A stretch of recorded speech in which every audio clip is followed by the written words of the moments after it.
LeBron James keeps on winning. He's been named the 2013 Associated Press Male Athlete of the Year over Peyton Manning and Jimmy Johnson. I'm Kerry Chow, joined by ESPN NBA analyst Antonio Davis. How deserving is LeBron James to be the Male Athlete of the Year?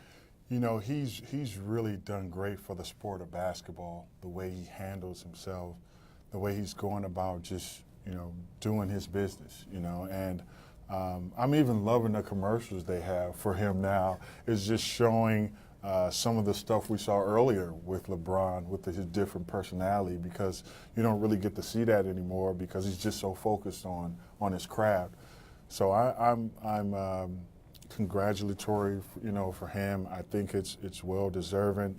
Some of those other names you mentioned, are obviously great in their sport, but in my realm, in my world of basketball, LeBron has really done the sport good by what he's doing on and off the floor. I like those commercials too, but I got a question for you. In one of them, he's got a bike, he's got his backpack, he goes to work out, he comes out, his bike is gone. What happened? What happened to the bike?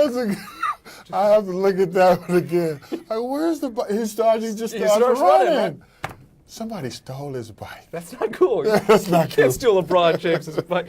All right, let's talk about LeBron James' 2013 season. Wins his second championship. Yes. Wins another MVP. What has impressed you most about how he's improved his game?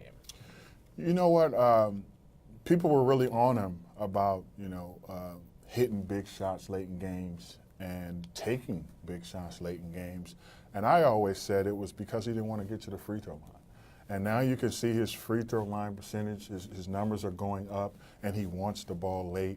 And he's realizing that, hey, I don't have to be the one to score the basketball, but I just got to make plays. I got to make plays for my team. And at 6'8", and moving that fast and as well as he moves and understand the game as well as he understands it and being that unselfish, he makes the right plays for his team.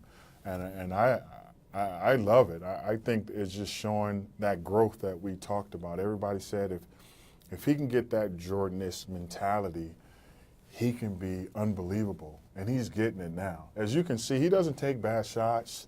He's really efficient. Everything he does seems to have a purpose. Nothing's rushed.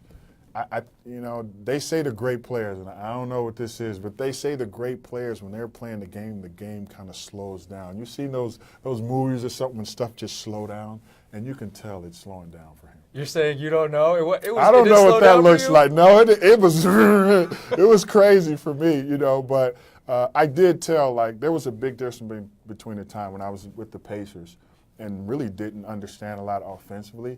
Then when I got to Toronto and I was put in a position where I was giving the ball on the post and in different situations, the game does slow down a little bit. But I'm sure for the Kobe Bryants and the Carmelos and the LeBrons and the Michael, the game really slows down for them, and they can kind of see things happen before it happens. And that's what I see of a guy like LeBron. Great insight as always. He's ESPN NBA analyst Antonio Davis. In case you're wondering, the 2013 Female Associated Press Athlete of the Year, Serena Williams. I'm Kerry Chow with your latest ESPN headline.